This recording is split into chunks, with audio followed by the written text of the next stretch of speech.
It's the first 3 weeks that fool you. The texts, the flowers, the way he listens like nobody's ever listened. The way he tells you on date 3 that he's never met anyone like you, and he means it. That's the part that gets missed. He means it in the moment. But meaning it isn't the same as being able to sustain it. I've been noticing something about love bombing. The way it's talked about like a tactic, like a manipulation, like something he did to you with intent, that framing is too clean. Some of them know what they're doing. Most of them don't. And honestly, it doesn't matter for what happens next.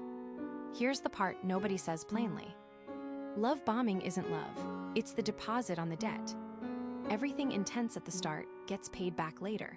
Every grand gesture in the first month is a withdrawal you'll be asked to fund in month 6. The flowers were a credit line. The "I've never felt this way" was a credit line. The 3-hour phone calls at 2 a.m., the weekend trips planned by date 5, the "you're my person" before he knew your middle name, all of it. Credit. Extended fast, unrepayable, and the bill always comes due. Maybe I'm wrong about this, but here's how it looks from where I'm sitting. The first month, the high, that's the deposit. He pours it on. You think this is what love looks like. You've never been treated like this. You feel chosen. You feel seen. You feel like the version of yourself you've always wanted to be, and he's the one who finally noticed her. Then month 4, month 6. He's still around, but the temperature has dropped. The texts are shorter.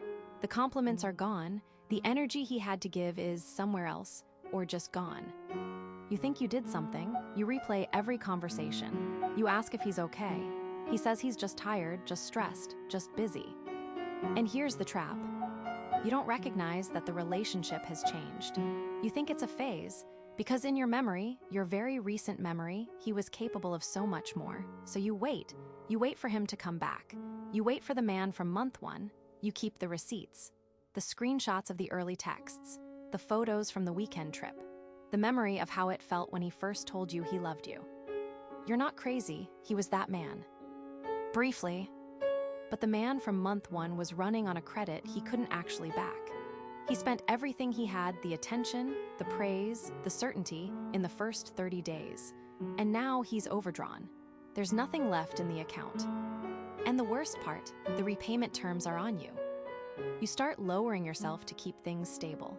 You stop asking for what you need because the ask itself seems to upset him. You start performing the easy version of yourself, the one he liked at the start, because you remember when he was happy and you're trying to bring that back. You don't realize that the version of you he was happy with was a version that wasn't asking for anything yet, because nothing was needed, because he was supplying everything. This is how the debt comes due. You pay it in self-erasure.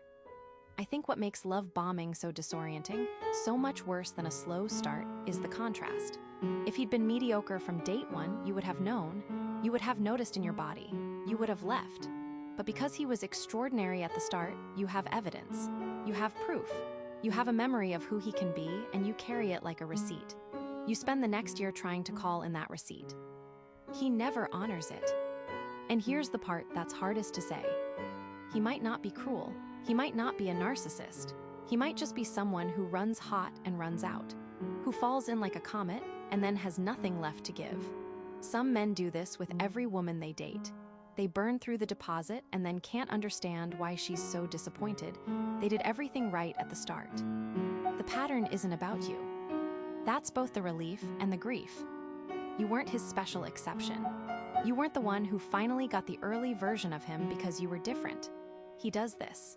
He'll do it again with someone else, and she'll think she's the one too, and she'll wait for the early version to come back the way you did, and it won't.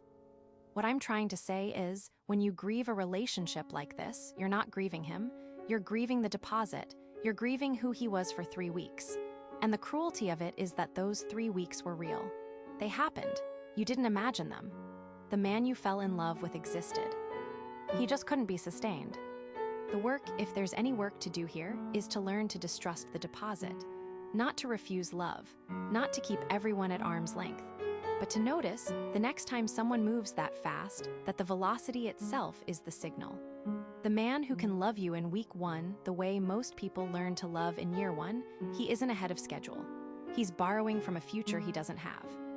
I don't know what we do with this. Maybe nothing, maybe just noticing.